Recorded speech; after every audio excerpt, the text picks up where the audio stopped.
não só dentro do seu país, mas no mundo, entendeu? Tipo, é justificável, então... e a França foi um grande império, o Reino Unido foi um grande império, então vamos ter que retroceder porque a honra dos franceses foi jogada no lixo, acabou e tal. Então não serve... Assim, a justificativa de honra, para mim, ela não é plausível no mundo de hoje. Desculpa, você se tornou um grande império dominador, o maior, talvez, dos impérios que a gente já viu na história do mundo. O Império Soviético era uma coisa monstruosa. E agora você não pode ter honra passada de eu não sou mais o meu grande império, então eu quero voltar a conquistar esses territórios. Mas é por isso que a questão da civilização é importante, porque o argumento não é o argumento territorial puramente. Tudo bem. Não. Aí a gente pode ir pro argumento do medo, e aí a gente entra na questão geopolítica raiz. É mais isso, não é? Raiz, geopolítica raiz do quê? Do seguinte... estão me cercando. Mas aí, esta mesma narrativa, este mesmo argumento serve para o outro lado. E por isso que é um dilema para a Ucrânia. Porque assim, a Ucrânia vai virar... Você vai falar assim, a Rússia está cercada. E a Ucrânia? Foi ocupada, dominada, deixou de existir, ou nunca existiu, ou nunca pôde ser livre. Por isso que é um dilema. A gente chama isso nas relações internacionais de o dilema da segurança. Você se armar... faz eu ficar com medo. E aí eu começo a me armar. Aí você fala, tá vendo? Eu tinha razão. Aí você se arma mais. Aí eu falo, eu sabia que era isso. Se a gente colocar uma metáfora para uma rua, vai. Eu tenho minha casa e o vizinho pegou a cerca e colocou um pouquinho mais para lá. Aí eu contrato um segurança armado para ele não avançar mais. Isso. É exatamente isso. Então, assim, a justificativa de que o Putin está cercado, ok, válida e legítima. Mas desculpa. A Ucrânia está cercada, foi invadida e ela precisa fazer parte de uma aliança. Eu acho que tem uma diferença entre dizer legitimidade não necessariamente quer dizer... café? Eu vou pedir um café para mim. Vocês querem café? Eu topo um café também.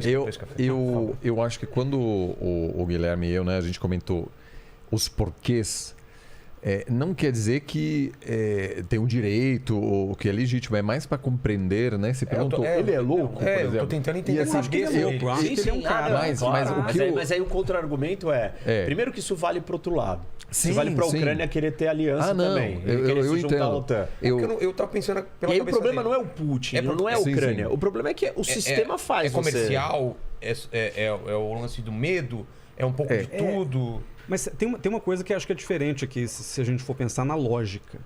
O argumento do Putin você tem um outro império, o império mais poderoso do mundo, o americano, que tem a maior aliança militar do mundo, que é a OTAN. Quando foi criada a OTAN, lá em 49, ela tinha um objetivo muito claro de conter a expansão soviética para o leste europeu. Acabou a União Soviética. Não teria mais a OTAN não acabou. Então Putin fala, mas aí tem um contraponto muito forte. A União Soviética acabou, mas o projeto ditatorial totalitário russo tá vivo. Que isso? E Yeltsin era um cara fraquíssimo, que parecia bêbado publicamente. Isso durou. Não, mas vamos dizer, nos anos 90, quando a Polônia entrou para a OTAN em 97. Em 97 o presidente era o Yeltsin. Fraquíssimo. Um cara tão fraco que usou tanque, Vilela, para bombardear o próprio parlamento para poder convencer os caras a aprovar uma Constituição. Quer dizer, essa é a loucura da época. Caramba. Então, o que acontece? O argumento da Rússia hoje é o seguinte. Esse império que está aqui, do lado, os Estados Unidos, que tem bases militares, o Reni deve saber o número atualizado, em 63, 64 países do mundo. Eles têm tropa em 130 e não sei quantos países do mundo, tropa passageira. Eles têm a maior expansão militar do mundo em termos de presença militar, como é que fala? Standing, né? Assim, fixa ou temporária. Então, o que a Rússia está argumentando? Peraí, acabou a União Soviética, os Estados Unidos começaram a flertar com a Polônia, com a Tchequia, com a Eslováquia, com a Hungria, com a Romênia, começaram a fazer amizades aqui no centro da Ásia, começaram a cooptar os amiguinhos da Geórgia e tal. Então, o russo ele tem um argumento de que ele está se defendendo. De novo, não justifica nada, mas assim, ele está se defendendo de um cerco geopolítico causado pelos Estados Unidos. Não é a Ucrânia que está ameaçando a Rússia, é a expansão dos Estados Unidos que está ameaçando a Rússia. Mas sabe qual é o problema desse raciocínio? O problema é que você está aceitando, então, que nós vivemos numa lógica realista. E na lógica realista, sobrevive o mais forte. Não, mas a Rússia está seguindo esse raciocínio. Aí eu concordo. A questão você pode dizer... Aquilo não vale mais. Não, mas o que nós estamos falando assim, a Rússia está seguindo esse raciocínio e de acordo com a descrição da Rússia, o Ocidente e os Estados Unidos também estão seguindo esse raciocínio. Então, mas certo? a Rússia ameaça os Estados Unidos? Ué, como não? Por que não? Em que É uma hora termos? arsenal nuclear, Não, tudo bem, é uma mas- ditadura, ela tá expandindo o território, tá conquistando território, se isso não é uma ameaça. Onde que a Rússia efetivamente disputa com os Estados Unidos, em termos geopolíticos? Onde? É, Qualquer onde, país Fábio? que quer ser independente da Rússia, a Rússia não deixar. Não, tudo bem, mas o que isso afeta os Estados Unidos? Fora do campo moral. Ué, mas é do mesmo jeito que você dizer que os Estados Unidos ameaça a Rússia. Não, mas os Estados Unidos estão botando tropa aqui. Ué, mas aqui, os Estados Unidos vai invadir, conquistar a Rússia? É que eu queria. Não sei, mas aí eu vou falar pra você. Eu queria então. só dizer assim, o que me parecia aqui interessante assim nos anos 90 houve, eu estudei, né? Todos vocês conhecem super bem esse período. Quando a Alemanha estava prestes a se reunificar, a Alemanha Oriental fazia parte da esfera de influência russa. E para completar sua... posso até pegar a canetinha aqui. Para completar a unificação, né, a Alemanha precisava do aval da União Soviética, que naquele momento ainda estava existindo. E também dos outros 3 países que formalmente estavam ocupando basicamente a Alemanha, que não era inteiramente independente. Então, os Estados Unidos, a Inglaterra, a França e a União Soviética tinham que concordar em permitir que a Alemanha se reunificasse.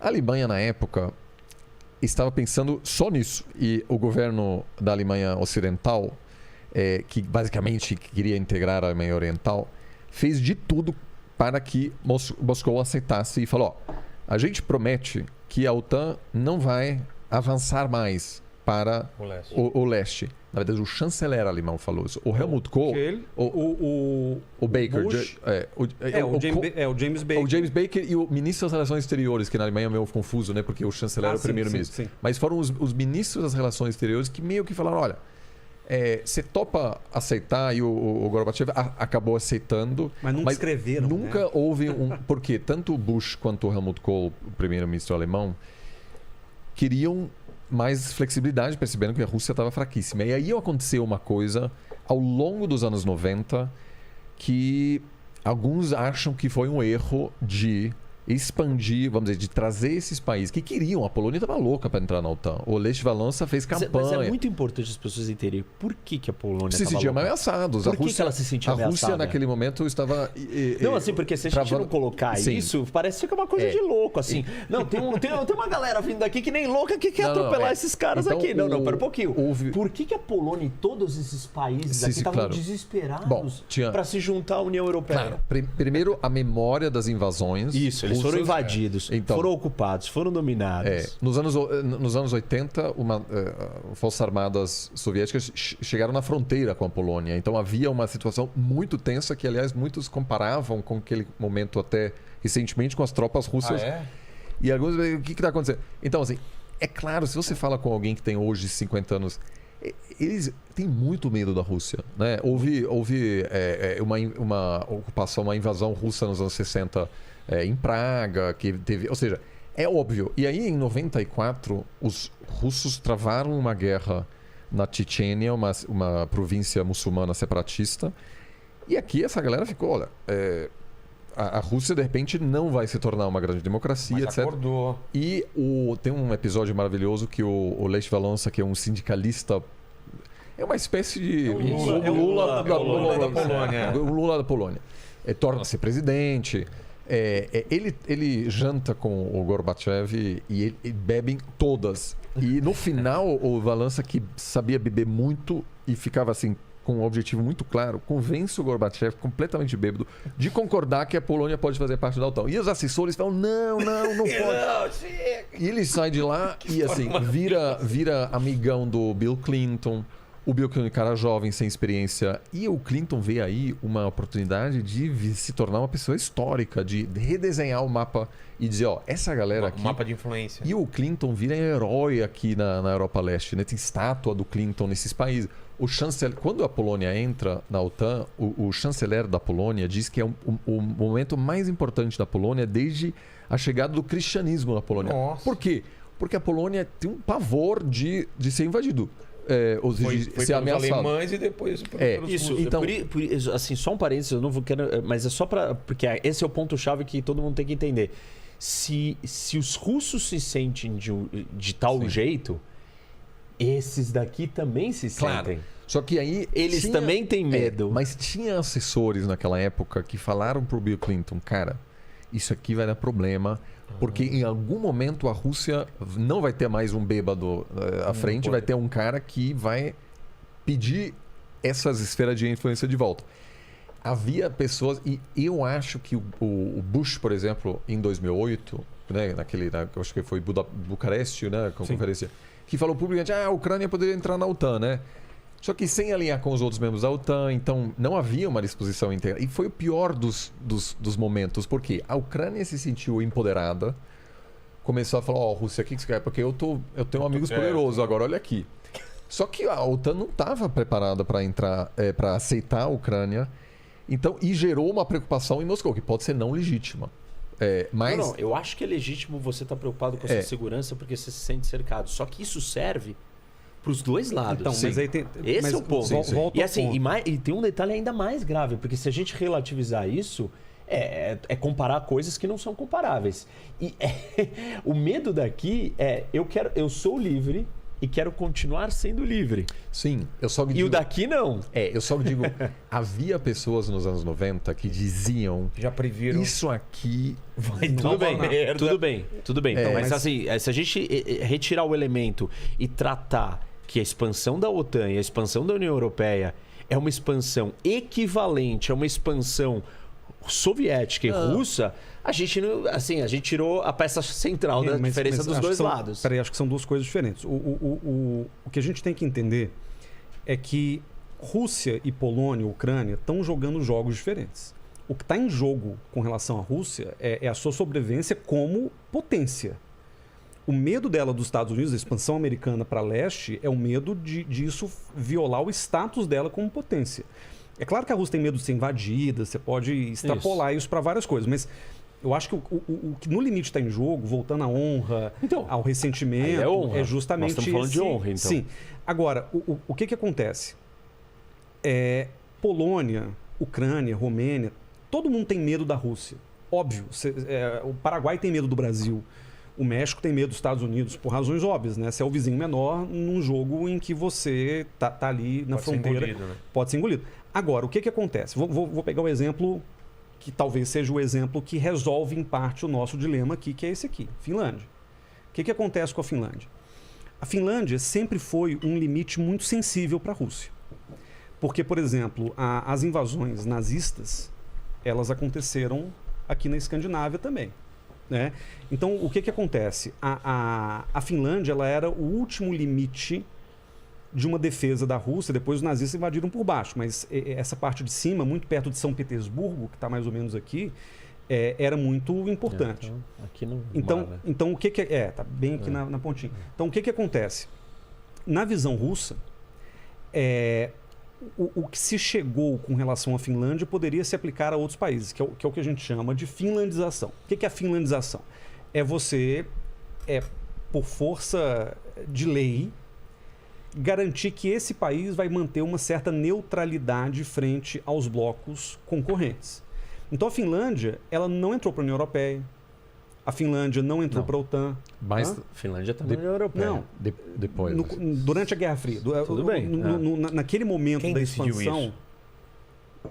Ela não decidiu, ela impôs. Na conferência... a Rússia impôs. Não. Na conferência, no fim da guerra, conferência de Alta, que foi até na Polônia a conferência, houve uma negociação entre as três grandes potências na época, que era o Churchill, o Roosevelt e o Stalin. E eles falaram, olha, esse pedaço aqui vai ser neutro. Isso aqui vai ser esfera de influência, isso aqui vai ser neutro. Sim. E essa mesma receita da neutralidade poderia ser aplicada para outros países. O que significa essa neutralidade? Significa que você assegura, por força de um artigo da Constituição ou qualquer coisa, que esses países não ingressarão numa aliança militar do outro lado. O problema é que, depois que a União Soviética acabou, virou o oba-oba, porque a Rússia estava fraquíssima. Não tinha ninguém para cobrar Não tinha ninguém para cobrar. Os Estados Unidos, o Clinton, inexperiente, um cara que queria construir um mundo... Gente, a auge da globalização, aquela coisa, né? Os Estados Unidos estavam com aquela coisa meio imperial. Eles falaram, não, beleza, vamos expandir democracia, expandir aliança militar e tal. E a Rússia, inclusive, discutiu isso nos anos 90. A Rússia um dia vai até entrar para a OTAN. Isso. Ah, isso. é? Não, tinha gente... Eu lembro em 2004, participei de uma conferência, e gente falando da Rússia entrando na União Europeia. Então, isso mostra, para mim, isso é um exemplo claro de que o que nós estamos falando nós queremos incorporar numa nova lógica de funcionamento. Qual lógica? Democrática. Uma lógica pacífica. Tem um ponto muito importante que você não trouxe aqui. Os finlandeses foram invadidos pelos russos em 1939, na Guerra do Inverno. E assim, vieram massivamente, do mesmo jeito que está acontecendo aqui, e apanharam, perderam. A Finlândia perdeu 11% do seu território, mas...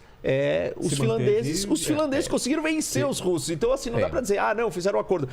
Fizeram um acordo, não. Eles foram lá, tentaram invadir e perderam. Aliás, tem E os finlandeses sofreram, porque falaram assim, como é que eu luto com uma coisa desse tamanho gigante na minha fronteira? Eles recuperaram depois ou não? Não, eles continuaram independentes. A Finlândia conseguiu a sua independência. Os caras de esqui. Uma força militar ínfima de esqui lutando contra tanques russos. Que, aliás, e venceram a guerra. Desde essa invasão veio o conceito do coquetel Molotov. Isso, surge aqui. O chanceler russo Molotov, então, era o que a população finlandesa usava para atacar de uma forma bastante básica os invasores, e chamando isso de coquetel Molotov em honra ao chanceler russo. Tem, além da Finlândia, tem outro exemplo que é a Áustria, que não se juntou à OTAN, que meio que buscou ser um ator meio neutro.